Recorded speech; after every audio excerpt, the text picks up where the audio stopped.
In today's video, I'm going to teach you how to add a background in Carrd, a popular platform for creating simple, responsive websites. Whether you're setting up a personal profile, a product landing page, or a portfolio, the background you choose can make a significant impact. So let's dive into the process of setting it up. To get started, you'll want to click anywhere outside of a page element on your Carrd canvas. Doing this will reveal the background element on the left-hand side of your screen. This background element is essentially what lies behind all other site elements, including the page itself. Think of it as the canvas on which you build the rest of your site. Now, once you have your background element visible, you'll encounter a drop-down menu from which you can choose a specific background style. You have a few options here, each allowing for different types of visual effects to suit your design preferences or brand identity. If you're looking for something simple and clean, you might opt for setting the background to a solid color.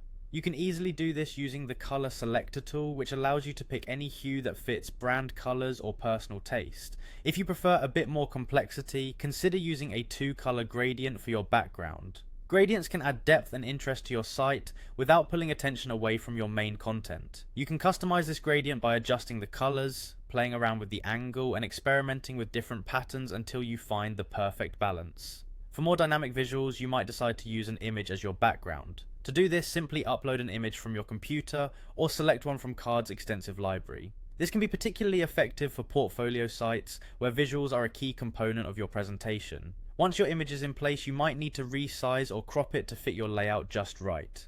Carrd offers tools to help you do this seamlessly, ensuring your background complements the rest of your site's design elements.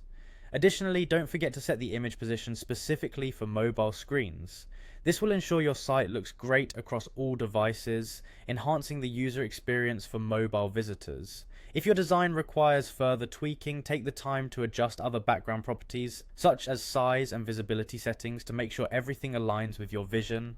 Finally, for those interested in more dynamic effects, consider setting your background to a looping video clip. This option can offer a modern and engaging feel to your website, perfect for capturing users' attention right away. With these steps, you now have a solid foundation for setting a compelling background in your Carrd site. Experiment with these options and see how each one can uniquely transform the look and feel of your project. Happy designing!